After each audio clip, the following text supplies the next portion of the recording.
Hi friends, ನನ್ನ ಹೆಸರು ಶಾಂತ. ಹಿಂದಿನ ಬಾವಿಯಲ್ಲಿ ಹೇಳಿದಂತೆ ನನ್ನ ಗಂಡ ಆಕಾಶ ಅವರಿಗೆ ನನ್ನ ಗೆಳತಿಯ ಮೇಲೆ ಆಸೆ ಇರೋದನ್ನು ತಿಳಿದುಕೊಂಡು ನಾನು ನನ್ನ ಗೆಳತಿಯನ್ನು ಅದಕ್ಕಾಗಿ ಒಪ್ಪಿಸೋದಕ್ಕೆ ಅವಳ ಜೊತೆ ಮಾತಾಡಿದಾಗ, ಬನ್ನಿ ಫ್ರೆಂಡ್ಸ್, ಕತೆಗೆ ಹೋಗೋಣ. ಮದುವೆಯಾದ ನಂತರವೂ ನಾನು ಊರಿಗೆ ಹೋದಾಗಲೆಲ್ಲ ನಾವಿಬ್ಬರು ಭೇಟಿ ಆಗ್ತಾ ಇದ್ವಿ. ನಾವಿಬ್ಬರು ಕ್ಲೋಸ್ ಫ್ರೆಂಡ್ಸ್ ಕೂಡ. 6 ತಿಂಗಳ ಹಿಂದೆ ಭೇಟಿಯಾದಾಗ ಅವಳ ಗಂಡನ ಕೆಲಸ ಹೋಗಿದೆ ಅಂಥೇಳಿ ಬೇಜಾರಿಂದ ಹೇಳಿದ್ಲು. ಹೈದರಾಬಾದಿಗೆ ಬಂದರೆ ನನ್ನ ಗಂಡನ ಕಂಪನಿಯಲ್ಲಿ ಕೆಲಸ ಕೊಡಿಸ್ತೀನಿ ಅಂತ ಕೂಡ ನಾನು ಹೇಳಿದ್ದೆ. ಹೇಳಿದಂತೆ ಆಕಾಶ್ ಅವ್ರ ಜೊತೆ ಮಾತಾಡಿ ಅವಳ ಗಂಡನಿಗೆ ಸೂಪರ್ವೈಸರ್ ಕೆಲಸವನ್ನು ಕೂಡ ನಾನು ಕೊಡಿಸಿದ್ದೆ. ನಾವಿರೋ ಅಪಾರ್ಟ್ಮೆಂಟ್ನಲ್ಲೇ, ಎದುರಿನ ಅಪಾರ್ಟ್ಮೆಂಟ್ನ ಫ್ಲ್ಯಾಟ್ನಲ್ಲೇ ಕೂಡ ಸಿಂಚನ ಕುಟುಂಬದೊಂದಿಗೆ ಬಂದ್ಲು. ಸಿಂಚನ ನನಗಿಂತ ದೊಡ್ಡ ಸುಂದರಿಯೇನಲ್ಲ, ಆದರೆ ನೋಡೋದಕ್ಕೆ ಚೆನ್ನಾಗಿದ್ದಾಳೆ. ಎತ್ತರ ಮತ್ತು ತೂಕದಲ್ಲಿ ನಾವಿಬ್ಬರು ಸಮಾನವಾಗಿದ್ದೇವೆ. ಆದರೆ ನಾನು ಬಿಳಿ ಬಣ್ಣದವಳು, ಅವಳು ಸ್ವಲ್ಪ ಗೋಧಿ ಬಣ್ಣದವಳು. ಬಿಡಿ ಬಿಡಿಯಾಗಿ ನೋಡಿದ್ರೆ ಅವಳ ಕಣ್ಣುಗಳು ನನಗಿಂತ ಸ್ವಲ್ಪ ಚೆನ್ನಾಗಿವೆ, ನನ್ನ ತುಟಿಗಳು ಅವಳಿಗಿಂತ ಚೆನ್ನಾಗಿವೆ. ನಡುವು ಮಾತ್ರ ಅವಳದ್ದು ಚೆನ್ನಾಗಿದೆ. ಆದರೆ ಸಿಂಚನಳಲ್ಲಿರುವಂತಹ ದೊಡ್ಡ ಆಕರ್ಷಣೆ ಅವಳ ನಗು. ಅವಳ ನಕ್ರೆ ತುಂಬ ಸುಂದರವಾಗಿ ಕಾಣಿಸ್ತಾಳೆ. ಯಾವಾಗಲೂ ಏನಾದರೂ ಮಾತಾಡ್ತಾನೇ ಇರ್ತಾಳೆ. ಯಾರೊಂದಿಗೂ ಸುಲಭವಾಗಿ ಬೆರೆಯುವ ಸ್ವಭಾವ ಅವಳದ್ದು. ಹೊಸಬ್ರಾದರೂ ಸರಿ, ಕೆಲವೇ ಕ್ಷಣಗಳಲ್ಲಿ ಹಳೆಯ ಸ್ನೇಹಿತರಂತೆ ಮಾತಾಡಿಬಿಡ್ತಾಳೆ. ಅವಳಿಗೆ ಒಂದು ಅಭ್ಯಾಸವೂ ಇದೆ. ಮಾತಾಡುವಾಗ ಪಕ್ಕದಲ್ಲಿರುವವರನ್ನ ಲಘುವಾಗಿ ಮುಟ್ಟುತ್ತಾ ಇರ್ತಾಳೆ. ಯಾರಾದರೂ ಜೋಕ್ ಮಾಡಿದ್ರೆ ನಗುನದ ತಪ್ಪಕ್ಕವದವರ ಮೇಲೆ ವಾಲ್ ಬಿಡ್ತಾಳೆ. ಅಂತಹ ಸಂದರ್ಭದಲ್ಲಿ ಅತಿಯಾದ ಆತ್ಮೀಯತೆಯಿಂದ ವರ್ತಿಸ್ತಾ ಇರ್ತಾಳೆ. ಇವೆಲ್ಲವನ್ನ ಆಲೋಚಿಸಿದರೆ ಈಗ ಆಕಾಶ್ಗೆ ಅವಳ ಮೇಲೆ ಆಸೆ ಉಂಟಾಗೋದಕ್ಕೆ ಅವಳ ವರ್ತನೆಯೇ ಕಾರಣವಿರಬಹುದು ಅಂಥೇಳಿ ನನಗೆ ಅನ್ನಿಸ್ತು. ಕಳೆದ 6 ತಿಂಗಳಿಂದ ಅವಳು ಪ್ರತಿದಿನ ನಮ್ಮ ಮನೆಗೆ ಬರ್ತಾ ಇದ್ಲು. ನಾನು ಅವಳ ಆಪ್ತ ಗೆಳತಿ ಅಂತನ್ನುವ ಕಾರಣಕ್ಕೆ ಅವಳು ನನ್ನ ಗಂಡನನ್ನು ಗೆಳೆಯನಂತೆ ಭಾವಿಸ್ತಾ ಇದ್ಲು. ನನ್ನ ಹತ್ತಿರ ಇದ್ದಷ್ಟೇ ಆತ್ಮೀಯತೆಯಿಂದ ಅವಳ ಜೊತೆಗೂ ಇರ್ತಾ ಇದ್ಲು. ಅವಳ ಪಕ್ಕದಲ್ಲೇ ಕೂತ್ಕೊಂಡು ಮಾತಾಡುತ್ತಾ ಸಮಯ ಕಳೀತಾ ಇದ್ಲು. ಡ್ರೆಸ್ಸಿಂಗ್ ವಿಷಯದಲ್ಲೂ ಅವಳು ಆಕಾಶ್ ಅವರನ್ನ ಮನೆಯವರಂತೆ ಭಾವಿಸ್ತಾ ಇದ್ಲು. ಚೂಡಿದಾರ ಧರಿಸಿದಾಗ ದುಪ್ಪಟ ಕೂಡ ಸರಿಯಾಗಿ ಹಾಕಿಕೊಳ್ಳದೆ ಬರ್ತಾ ಇದ್ಲು. ಆಗ ನಾನು ಇದನ್ನು ಗಮನಿಸಿರಲಿಲ್ಲ ಮತ್ತು ಗಂಭೀರವಾಗಿ ಪರಿಗಣಿಸಿರಲಿಲ್ಲ. ಯಾಕಂದರೆ ಅವಳ ಸ್ವಭಾವ ನನಗೆ ಬಾಲ್ಯದಿಂದಲೂ ತಿಳಿದಿತ್ತು. ಆದರೆ ಈಗ ನನಗೆ ಒಂದೊಂದಾಗಿ ಅರ್ಥ ಆಗ್ತಾ ಇದೆ. ಆದರೆ ಈಗ ನಾನು ಏನೂ ಮಾಡಲಾಗದ ಪರಿಸ್ಥಿತಿಯಲ್ಲಿದ್ದೇನೆ. ನಡೆದಿದ್ದರ ಬಗ್ಗೆ ಆಲೋಚಿಸಿ ಏನು ಲಾಭ? ನಡೆಯಬೇಕಾದದರ ಬಗ್ಗೆ ಯೋಚನೆ ಮಾಡಬೇಕು. 2 ದಿನಗಳ ಕಾಲ ತರ್ಕಿಸಿ ಒಂದು ನಿರ್ಧಾರಕ್ಕೆ ಬಂದೆ. ಏನಂದರೆ, ಆ 2 ದಿನ ನಾನು ಅವರ ಜೊತೆ ಮಾತಾಡಲೇ ಇಲ್ಲ. ಅವರು ಮಾತಾಡೋದಕ್ಕೆ ಪ್ರಯತ್ನಿಸಿದ್ರು ಕೂಡ ನಾನು ಆಸಕ್ತಿ ತೋರಿಸೋದಕ್ಕೆ ಹೋಗಲಿಲ್ಲ. ಅಷ್ಟೇ ಅಲ್ಲದೆ ಬೆಡ್ರೂಮ್ಗೆ ಹೋಗದೆ ಮಕ್ಕಳ ರೂಮ್ನಲ್ಲೇ ಮಲ್ಕೊಂಡ್ಬಿಟ್ಟೆ. ನೆಕ್ಸ್ಟ್ ಡೇ ರಾತ್ರಿ ಅವರ ಬಳಿ ಹೋದೆ. ನಾನು ಹೋದ ತಕ್ಷಣ ಅವರು ಬಂದು ನನಗಂದ, ಬಂದು, ಶಾಂತ, ನಾನು ನಿನಗೆ ಮೊದಲೇ ಹೇಳಿದ್ದೆ, ನೀನು ಮಾತನ್ನೇ ಕೊಟ್ಟಿದ್ಯಾ, ಕೋಪ ಮಾಡ್ಕೊಳ್ಳೋದಿಲ್ಲ, ಬೇಜಾರು ಮಾಡ್ಕೊಳ್ಳೋದಿಲ್ಲ ಅಂಥೇಳಿ, ಮತ್ತು ಸಹಾಯ ಮಾಡ್ತೀನಿ ಅಂತ ಹೇಳಿ ಮರ್ತು ಬಿಟ್ಟಿಯಾ? ಅದಕ್ಕೆ ನಾನು, ಹೌದು, ಸಹಾಯ ಮಾಡಲೆಂದೇ ಬಂದಿದ್ದೇನೆ ಅಂತ ಉತ್ತರಿಸಿದೆ. ಈ ಮಾತನ್ನೇ ಕೇಳಿ ಆಕಾಶ್ ಆಶ್ಚರ್ಯದಿಂದ ನೋಡಿದ್ರು. ಹೌದು, ನೀವು ಕೇಳ್ತಾ ಇರೋದು ನಿಜ. ಇವತ್ತು ಸಿಂಚನ ಜೊತೆ ಮಾತಾಡಿದೆ ಅಂತಂದೆ. ಅವ್ರು ಗಾಬರಿಯಿಂದ, ಏನಂದ್ಲು ಶಾಂತ, ಪ್ಲೀಸ್ ಹೇಳು ಅಂತೇಳಿ ನನ್ನ ಭುಜವನ್ನು ಹಿಡಿದು ಕೇಳಿದ್ರು. ನಾನು ಅವರನ್ನು ಸ್ವಲ್ಪ ಹೊತ್ತು ಕಾಡಿಸಿ ಕೊನೆಗೆ ಅವಳು ಒಪ್ಕೊಂಡ್ಳು ಅಂತಂದೆ. ಓ ಮೈ ಗಾಡ್, ನಿಜವಾಗಿಯೂ ನಂಬಲು ಸಾಧ್ಯವಾಗ್ತಾ ಇಲ್ಲ ಅಂಥೇಳಿ ಆಕಾಶ್ ಕೂಡ ಸಂಭ್ರಮಿಸಿದ್ರು. ಅಷ್ಟರಲ್ಲಿ ಅನುಮಾನವನ್ನು ಬಂದು, ನೀನು ತಮಾಷೆ ಮಾಡ್ತಾ ಇಲ್ಲ ತಾನೇ ಅಂತ ಕೇಳಿದ್ರು. ಇಲ್ಲ, ನಿಜ ಹೇಳ್ತಾ ಇದ್ದೀನಿ. ಅವಳು ಒಪ್ಕೊಂಡಿದ್ದಾಳೆ, ಆದರೆ ಕೆಲವು ಷರತ್ತುಗಳನ್ನು ಹಾಕಿದ್ದಾಳೆ ಅಂತಂದೆ. ಏನು ಷರತ್ತುಗಳು ಅಂಥೇಳಿ ಅವ್ರು ಕೇಳಿದ್ರು.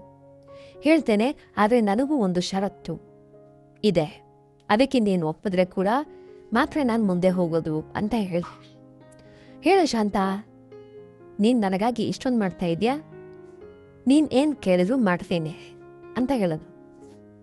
ಇದಾದ ಮೇಲೆ ನೀನು ಇನ್ನೊಮ್ಮೆ ಮತ್ಯಾವುದೇ ಪರಸ್ತ್ರೀಯ ಕಡೆ ತಪ್ಪಾದ ಭಾವನೆಯಿಂದ, ದೃಷ್ಟಿಯಿಂದ ನೋಡಬಾರ್ದು ಅಂತ ಹೇಳಿದೆ. ಅದಕ್ಕೆ ಆಕಾಶ್, ಇಲ್ಲ ಶಾಂತ, ನನ್ನ ಬಗ್ಗೆ ನಿನಗೆ ಗೊತ್ತು, ಹಿಂದೆಂದಾದರೂ ನಾನು ಹೀಗೆ ಮಾಡಿದ್ದೇನೆಯೇ? ಕೇವಲ ಸಿಂಚನ ವಿಷಯದಲ್ಲಿ ಮಾತ್ರ ನನಗೆ ಈ ಭಾವನೆ ಬಂದಿದೆ. ಪ್ರಾಮಿಸ್ ಮಾಡ್ತೇನೆ, ಇದು ಮತ್ತೆಂದು ಪುನರಾವರ್ತನೆ ಆಗೋದಿಲ್ಲ ಅಂಥೇಳಿ ಅವರನ್ನ ಮಾತನ್ನು ಕೇಳಿದ ನಾನು, ನೋಡು ಬಾಬು ಅಂತಂದ್ರೆ ನನ್ನ ಗಂಡಿಗೆ ಬಾಬು ಅಂತ ಕರೀತಾ ಇದ್ದೆ. ಇನ್ನೊಂದು ಬಾರಿ ಹೀಗೆ ಮಾಡಿದ್ರೆ ಈ ಶಾಂತ ಈ ಲೋಕದಲ್ಲೇ ಇರೋದಿಲ್ಲ, ನೆನಪಿಟ್ಕೋ ಅಂಥೇಳಿ ಖಡಾಖಂಡಿತವಾಗಿ ಹೇಳಿದೆ. ಅಯ್ಯ ಶಾಂತ, ಅಂಥ ಮಾತನ್ನು ಆಡಬೇಡ ಪ್ಲೀಸ್ ಅಂಥೇಳಿ ನನ್ನ ಗಂಡ ಆಕಾಶ್ ಬಲವಂತವಾಗಿ ಬೇಡಿಕೊಳ್ಳೋದಕ್ಕೆ ಪ್ರಾರಂಭಿಸಿದ್ರು. ಸರಿ, ನೀವು ಕೇಳಿದ ಆಸೆಗೆ ನನ್ನ ಗೆಳತಿ ಸಿಂಚನ ಒಪ್ಪಿದಾಳೆ, ಆದರೆ ಅವಳು ಕೆಲವು ಕಂಡೀಷನ್ಸ್ಗಳನ್ನು ವಿಧಿಸಿದ್ದಾಳೆ ಅಂತಂದೆ. ಕಂಡೀಷನ್ಗಳ, ಷರತ್ತುಗಳ ಅಂಥೇಳಿ ನನ್ನ ಪತಿ ಕೇಳಿದ್ರು. ಕೇಳಿ ಮೊದಲನೇದಾಗಿ ಅವಳು ಕೇವಲ ಒಂದು ಬಾರಿಗೆ ಮಾತ್ರ ಒಪ್ಪಿದ್ದಾಳೆ ಅಂತ ಹೇಳಿದೆ. ಅಷ್ಟೇ ಸಾಕು ಶಾಂತ, ಅವಳಿಗೆ ಮತ್ತೆ ಮತ್ತೆ ನಾನು ತೊಂದರೆ ಕೊಡೋದಿಲ್ಲ ಅಂತಂದು ಆಕಾಶ್. ಎರಡನೆಯದಾಗಿ ಸಿಂಚನಾಳ ಪತಿ ಪ್ರವೀಣ್ ನೀವು ಒಳ್ಳೆಯ ಕೆಲಸದಲ್ಲಿ ಸೆಟಲ್ ಮಾಡಬೇಕು, ಅಲ್ಲದೆ ಈ ವಿಷಯವನ್ನು ಯಾರ ಮುಂದೆಯೂ ಕೂಡ ಚರ್ಚಿಸಬಾರದು, ಮುಖ್ಯವಾಗಿ ಅವಳ ಗಂಡನಿಗೆ ಇದು ತಿಳಿಯಲೇಬಾರದು ಅಂತ ಹೇಳಿದಾಗ, ಖಂಡಿತ ಶಾಂತ ಅಂಥೇಳಿ ಅವರು ತಲೆಯನ್ನು ಆಡಿಸಿದ್ರು.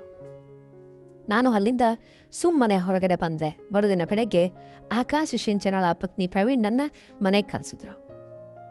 ಪ್ರವೀಣ್, ನಿನಗೊಂದು ಮುಖ್ಯವಾದ ವಿಷಯ ಹೇಳಬೇಕು ಅಂತ ಕರೆಸಿದ್ದೀನಿ. ಕಳೆದ 6 ತಿಂಗಳಿಂದ ನಿನ್ನೆ ಕೆಲಸದ ವೈಖರಿ ನನಗೆ ಬಹಳ ಇಷ್ಟ ಆಗಿದೆ. ನನ್ನ ಪ್ರಾಜೆಕ್ಟ್ಗಳನ್ನು ದೂರದ ಊರುಗಳಲ್ಲಿ ಫ್ರಾಂಚೈಸಿಗಳಾಗಿ ನೀಡಬೇಕು ಅಂತ ಆಲೋಚಿಸ್ತಾ ಇದ್ದೇನೆ. ಅದರಿಂದ ಕರೀಂ ನಗರದ ಫ್ರಾಂಚೈಸಿಯನ್ನು ನಿನಗೆ ನೀಡೋದಕ್ಕೆ ನಿರ್ಧಾರ ಮಾಡ್ತಾ ಇದ್ದೇನೆ. ಲಾಭದಲ್ಲಿ ನನಗೆ 25% ನೀಡಿದ್ರೆ ಸಾಕು ಅಂತ ಹೇಳಿದ್ರು. ಪ್ರವೀಣ್ ಬಹಳ ಸಂತೋಷಪಟ್ಟ, ಆದರೆ ಬಂಡವಾಳ ಇಲ್ಲವಂತ ಹೇಳ್ದ. ಅದಕ್ಕೆ ಆಕಾಶ್, ಬಂಡವಾಳದ ವ್ಯವಸ್ಥೆ ನಾನೇ ಮಾಡ್ತೇನೆ, ನಿನ್ನ ಲಾಭದಲ್ಲಿ 10% ನೀಡಿದ್ರೆ ಸಾಕು, ಲಾಭ ಬರದೇ ಇದ್ರೂ ನೀನು ಹಣ ವಾಪಸ್ ನೀಡಬೇಕಿಲ್ಲ ಅಂತನ್ನುವಂತಹ ದೊಡ್ಡ ಆಫರನ್ನು ನೀಡಿದ್ರು. ಪ್ರವೀಣ್ ಭಾವುಕನಾಗಿ ಆಕಾಶ್ ಅವರ ನಂಬಿಕೆಯನ್ನು ಉಳಿಸಿಕೊಳ್ಳೋದಾಗಿ ಹೇಳ್ದ. ಪ್ರವೀಣ್ ಸಿಂಚನಾಳ ಗಂಡ. ಕೆಲಸ ಪ್ರಾರಂಭಿಸುವುದಕ್ಕೆ ಮರುದಿನವೇ ಕರೀಂ ನಗರಕ್ಕೆ ಹೊರಟು ಹೋದ. ಪ್ರವೀಣ್ ಹೋದ ಮರುದಿನ ಬೆಳಗ್ಗೆ ಆಕಾಶ್ ಆಫೀಸ್ಗೆ ಹೊರಡುವಾಗ ಹೇಳಿದ್ರು, ಸಾಯಂಕಾಲ ಬೇಗ ಬರ್ತೀರಾ ಅಂತ ಕೇಳಿದೆ. ನಾನು ಕೇಳಿದೆ, ರಾತ್ರಿ ಒಂದು 8 ಗಂಟೆ ಆಗಬಹುದು ಅಂತ ಹೇಳಿದೆ. ಬರುವಾಗ ಒಂದು ಸ್ವಲ್ಪ ಹೂವು ಮತ್ತು ಸ್ವೀಟನ್ನು ತಗೊಂಡು ಬನ್ನಿ ಅಂತ ಹೇಳಿದೆ ನಾನು. ಯಾಕೆ ಅಂತ ಕೇಳಿ ಅದು ಹೇಳಿದಾಗ, ಇವತ್ತೇ ನಿಮಗೂ ಮತ್ತು ಸಿಂಚನಾಗೂ ವಿಶೇಷವಾದ ಸಮಯ ಅಂತ ಹೇಳಿದೆ. ಅರ್ಧಕ್ಕೆ ಮಾತು ನಿಲ್ಲಿಸಿದೆ. ಅವಳು ನನ್ನನ್ನು ನೋಡ್ತಾ ಏನೂ ಮಾತಾಡದೆ ಹೊರಟು. ಆದರೆ ಅವರ ಕಣ್ಣುಗಳಲ್ಲಿ ಆನಂದದ ಮಿಂಚನ್ನು ನಾನು ಗಮನಿಸಿದೆ. ಆ ರಾತ್ರಿ ಮಕ್ಕಳನ್ನು ಬೇಗನೆ ಮಲಗಿಸಿದೆ. ನಾನು ಸ್ನಾನ ಮಾಡಿ ಒಂದು ತಿಳಿಯಾದ ನೈಟಿಯನ್ನು ಧರಿಸಿ ಬೇಗನೆ ಊಟ ಮುಗಿಸ್ದೆ. ರಾತ್ರಿ 9 ಗಂಟೆಗೆ ಅವ್ರ ಮನೆಗೆ ಬಂದು ಹೂವು ಮತ್ತು ಸ್ವೀಟ್ಸನ್ನು ನೀಡಿ ಸ್ನಾನಕ್ಕೆ ಹೋದವು. ಅವ್ರು ಸ್ನಾನ ಮಾಡಿ ಬರೋಷ್ಟರಲ್ಲಿ ನಾನು ಊಟದ ಟೇಬಲ್ ಸಿದ್ಧಪಡಿಸಿದೆ. ನೀವು ಊಟ ಮಾಡ್ತಾ ಇರಿ, ನಾನು ಹೋಗಿ ಸಿಂಚಳನನ್ನು ಸಿದ್ಧವಾಗಿ ಬರೋದಕ್ಕೆ ಹೇಳ್ತೇನೆ ಅಂತ ಹೇಳಿ ಹೊರಟು ಹೋದೆ. ನಮ್ಮ ಬೆಡ್ರೂಮ್ನ ಕಿಟಕಿಗಳಿಗೆ ಹೊಸ ಪರದೆಗಳನ್ನು ಹಾಕಿದೆ. ಹೂಗಳನ್ನು ಹಾಸಿಗೆಯ ಮೇಲೆ ಚೆಲ್ಲದೆ ಸುಂದರವಾಗಿ ಹರಡಿದೆ. ಅಷ್ಟರಲ್ಲಿ ಅವರು ಒಳಗೆ ಬಂದರು. ಬನ್ನಿ, ಸ್ವಲ್ಪ ಹೊತ್ತಿನಲ್ಲಿ ಸಿಂಚನ ಬರ್ತಾಳೆ ಅಂಥೇಳಿ ಬೆಡ್ ಪಕ್ಕದಲ್ಲಿ ಊದುಬತ್ತಿಯನ್ನು ಹಚ್ಚಿದೆ, ಅಗರಬತ್ತಿ ಧೂಪವನ್ನು ಹಚ್ಚಿದೆ. ಅಷ್ಟರಲ್ಲಿ ಸಿಂಚನ ಬಂದು ಬೆಡ್ರೂಮ್ ಭಾಗದಲ್ಲಿ ನಿಂತಳು. ಬಂದ್ಯಾ ಸಿಂಚನ, ಸ್ವಲ್ಪ ಕಾಯಿ ಅಂಥೇಳಿ ನನ್ನ ಗಂಡ ಹೋಗಿ ಸ್ವಲ್ಪ ನಿಧಾನವಾಗಿ ವರ್ತಿಸಿ ನಿಮ್ಮ ಒರಟುತನ ಅವಳ ಮೇಲೆ ತೋರಿಸ್ಬೇಡಿ ಅಂಥೇಳಿ ಕಿವಿಯಲ್ಲಿ ಹೇಳಿದೆ. ಅವಳು ನೈಟಿಯಲ್ಲಿ ಬಂದಿದ್ದಾಳೆಯೇ ಅಂತ ಗಂಡ ಕೇಳಿದಾಗ, ಹೌದು, ಹೇಗಿದ್ರೂ ಸ್ವಲ್ಪ ಹೊತ್ತಲ್ಲಿ ಅವಳೊಂದಿಗೆ ಸಮಯ ಕನಿಬಹುದು,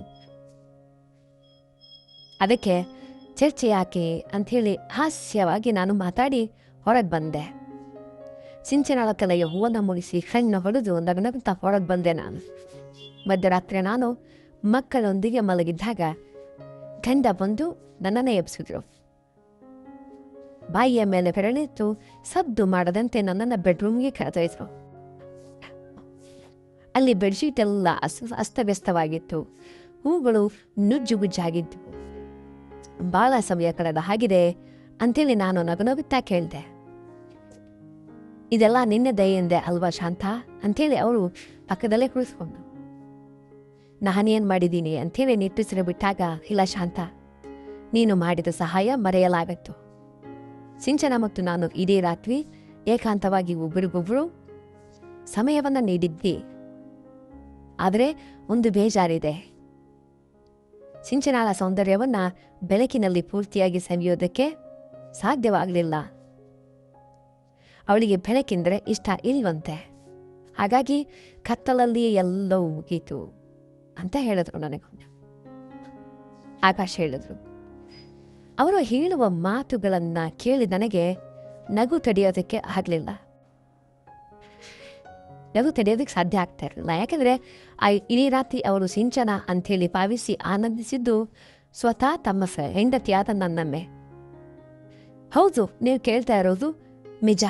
ಈ ಪ್ರಪಂಚದಲ್ಲಿ ಯಾವ ಹೆಂಡತಿಯೂ ನನ್ನ ಗಂಡ ಬೇರೊಬ್ಬ ಮಹಿಳೆಯ ಮೇಲೆ ವ್ಯಾಮೋಹವನ್ನು ಮಾಡಬಾರ್ದು ಅಂತನ್ನೋದು ಸಹಿಸೋದಿಲ್ಲ. ಅದರಲ್ಲೂ ಅವಳು ಆಸೆಪಟ್ಟಿದ್ದು ನನ್ನ ಪ್ರಾಣ ಗೆಳತಿ ಸಿಂಚನ ಅನ್ನೋದು.